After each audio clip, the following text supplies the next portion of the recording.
Bienvenue à tous et à toutes. On a le plaisir ce soir d'avoir une très belle table ronde, enfin assez rectangulaire, mais on a choisi un format un peu particulier, contrairement à notre programme habituel de conférence avec une présentation magistrale, ou, enfin voilà, peu importe. L'idée aujourd'hui, c'est qu'on a des intervenants qui ont tous des choses extrêmement intéressantes et complémentaires à dire, et du coup, ce qu'on vous propose, c'est un format de table ronde sur un thème, qui est comment est-ce que les coopératives peuvent être des interlocuteurs de la planification à l'échelle cantonale, à l'échelle communale, finalement interlocuteurs des pouvoirs publics. Alors je voulais simplement introduire la thématique en disant nous, ce qu'on dit souvent, c'est qu'il y a trois manières de construire la ville. Il y a par les acteurs publics, pour les infrastructures, pour les équipements, pour le logement public.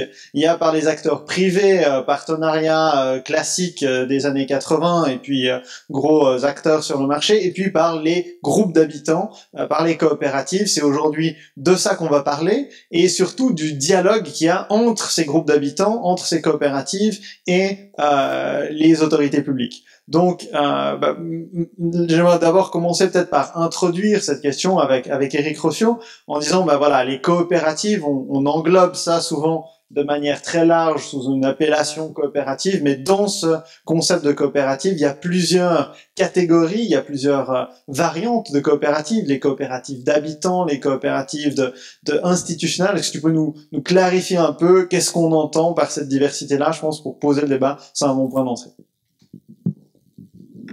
Oui, merci, bonsoir. Alors, nous, quand on a créé notre coopérative, la CODA, on pensait que toutes les coopératives étaient les mêmes. On est allé voir le Conseil d'État genevois, en l'occurrence, et puis on lui a demandé d'avoir un terrain. Et il nous a répondu, mais vous n'êtes pas les seuls, vous avez plein de gens qui viennent, il y en a un qui est venu tout à l'heure, un autre qui vient après, qui vous demandent des terrains, et le Conseil d'État, il nous dit, moi je sais pas quoi faire. Alors, regroupez-vous, et puis, comme ça, on pourra voir qui est qui. Alors, on a créé le groupement des coopératives d'habitation genevoises, c'était il y a 15-17 ans, et on s'est rendu compte qu'il y avait des vieilles coopératives des années 30, des coopératives un peu, comme on appelle, hygiénistes, qui étaient créées par des notables genevois pour construire du logement pour la population défavorisée genevoise. On s'est rendu compte aussi qu'il y avait des coopératives d'entrepreneurs, un architecte, un maçon, un régisseur qui créent leur coopérative et qui obtiennent des terrains de la part des collectivités publiques pour construire des immeubles. Et puis il y avait une autre coopérative qui arrivait un petit peu dans ce groupement où on voulait construire avec les habitants et pour les habitants des logements. Donc, une coopérative, comme une distinction a été faite d'habitants à Lausanne. Nous, on se retrouve pas tellement sur le thème de coopérative d'habitants, une coopérative d'habitation avec plein de coopérateurs et de coopératrices, mais on comprend ce terme à Lausanne pour la distinction à faire avec des différents types de coopératives telles que je viens de les exposer. Et depuis lors, à Genève comme à Lausanne, on a vu apparaître différents types de coopératives participatives, cette fois, c'est-à-dire des coopératives de futurs habitants, de gens qui veulent prendre en main leur habitat. Et à Genève, on a, je sais pas, 3 ou 4 nouvelles petites coopératives participatives chaque année qui s'inscrivent au groupement. Donc on est en train de devenir, pas majoritaire, parce que ça reste les coopératives d'entrepreneurs et de régie qui sont encore majoritaires dans le groupement, mais ça commence à devenir relativement conséquent le nombre de petites coopératives d'habitation. Donc Éric Rossio, j'introduis chaque personne au fur et à mesure, je vais faire ça comme ça. Donc Éric Rossio, qui est donc le vice-président du groupement des coopératives d'habitation genevoises, structure qui vient de présenter. Donc Éric, soit ce que tu dis, c'est qu'en fait il y a un peu 3 catégories. Il y a les coopératives d'habitants, les coopératives que tu appelles hygiénistes ou institutionnelles, peu importe, qui sont là depuis plus d'un siècle. Et puis il y a les coopératives d'entrepreneurs qui sont aujourd'hui toujours majoritaires, ou en tout cas qui occupent une place importante au groupement des coopératives d'habitation genevoises. Donc j'aimerais demander à Andreas Hofer, qui est très actif avec les coopératives d'habitation zurichoises, vous présenter un peu comment ça marche à Zurich, et c'est à peu près la même chose, est-ce qu'il y a cette même distinction, puis comment est-ce que vous vous êtes organisé à Zurich? Alors, institutionnellement, c'est la même chose. Nous avons aussi les trois sortes de coopératifs, mais la grande majorité, je dirais 90% de tous les appartements des coopératifs sont des coopératifs des membres qui habitent dans les espaces. Alors, les entrepreneurs, ça existe aussi, mais c'est une minorité. Et nous avons aussi naturellement cette histoire qui a duré 100 années. Nous avons fêté 2007 le centenaire du mouvement coopératif à Zurich. Il y a aussi un rôle de l'État. Alors les coopératifs possèdent 20% de tous les appartements à Zurich et l'État possède 5 à 6%, et c'est souvent les HLM, c'est souvent les appartements subventionnés. Dans les coopératifs, les appartements normalement sont libres, nous disons. Alors les coopératifs se financent soi-même. Il y a certaines aides et certaines coopérations avec l'État, mais les coopératifs sont des entreprises privées qui sont très fiers de cette indépendance envers l'État. Donc, ce que tu dis, c'est qu'en fait, principalement, la différence avec Genève, c'est qu'à Zurich, on a essentiellement des coopératives, entre guillemets, d'habitants. C'est à 80% ce qui constitue le groupement des coopératives. Et du coup, est-ce que vous êtes organisé dans une structure fêtière? Comment vous organisez pour dialoguer avec la ville de Zurich, avec les communes, avec le canton? Est-ce que vous avez, comme Eric le soulignait tout à l'heure, une espèce de fédération coopérative zurichoise? Oui, il y a une association des coopératifs zurichois qui est assez forte, mais il y a des coopératifs qui sont très grands, hein. C'est 5000 appartements, la plus grande. Et ce sont des institutions qui discutent, qui ont des débats avec la ville bilatérale. L'association est plutôt importante pour des questions de structure, de financement, des règles, et pour distribuer les terrains que la ville propose aux coopératifs. Alors c'est réglé, si la ville veut vendre des terrains, il doit les offrir aux coopératifs à un prix déterminé. On reviendra à ça, sur cette obligation du pouvoir public de donner les terrains aux coopératives. Maintenant, j'aimerais regarder aussi du côté donc du canton de Vaud, Dario Tasqueta, qui est le président de la pêche, programme d'échange des coopératives, ou l'éco-quartier, je crois que c'est ça, vaudois. Tu nous présentes comment ça marche sur le canton de Vaud? Alors bonsoir. Alors je suis effectivement président de la pêche, la plateforme d'échange des coopératives des habitants pour les écoquartiers. Son rôle pour l'instant c'est l'équivalent de ce qui est le groupement de Genève. Simplement la pêche peut être un peu plus jeune, un peu moins fournie de membres et parce que les terreaux est un peu plus difficile pour les faire pousser.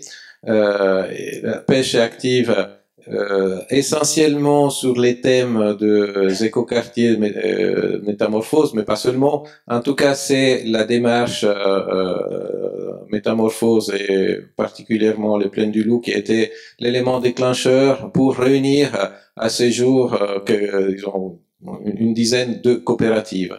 Alors, la démarche se place dans la même logique. On a ces coopératives d'habitants. Alors, à la différence du groupement, en s'appelant à un néologisme lausannois des coopératives d'habitants, pour l'instant, on ne regroupe que ce type d'acteurs. Il n'y a pas encore des promoteurs, disons, qui ont tapé à notre porte en disant on veut aussi être de la partie. Ils ont en principe d'autres canaux pour s'exprimer.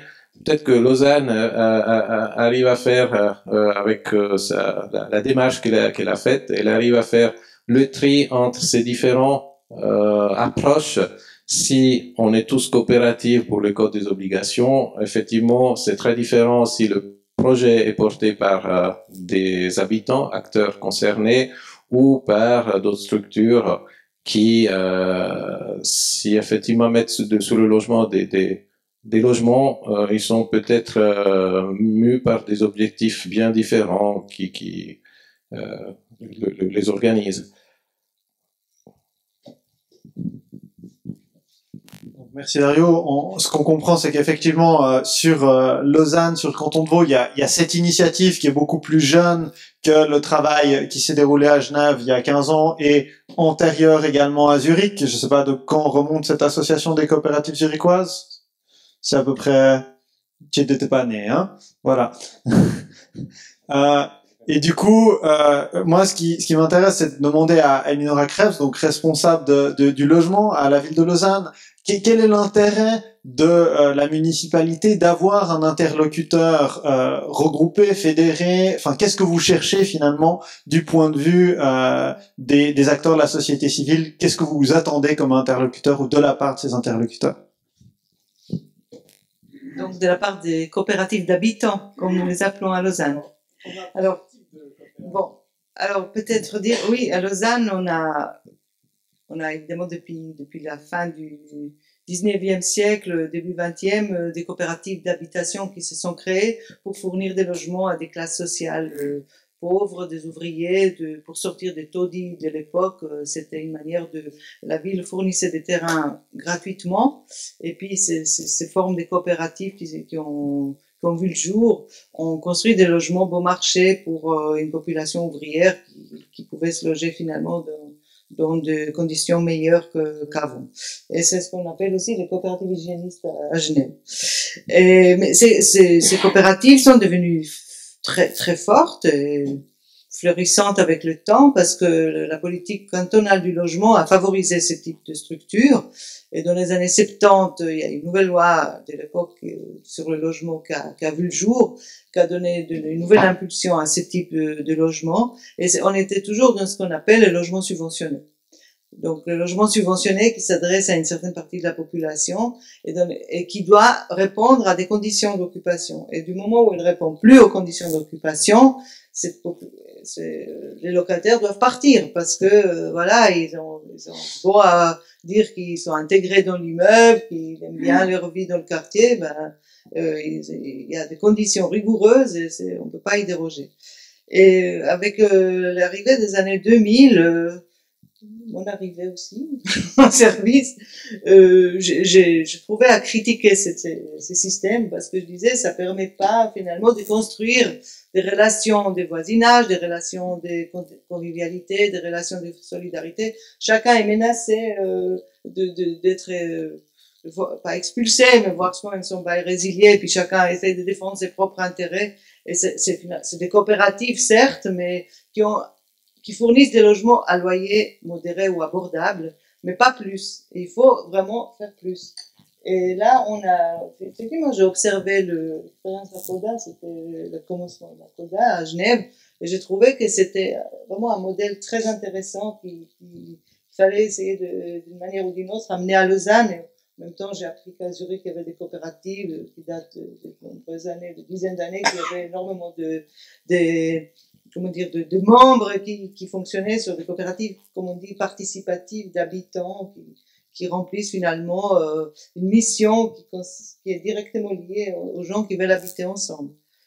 Alors le projet Métamorphose a permis, de l'écoquartier en particulier de Plaine du Loup, a permis vraiment de concrétiser cette idée parce que la municipalité voulait de toute façon se lancer dans une démarche participative pour des questions d'urbanisme, pour enfin créer un quartier qui réponde en quelque sorte aux critères ou aux volontés populaires ou des habitants pour un futur quartier novateur et écologique et aussi social.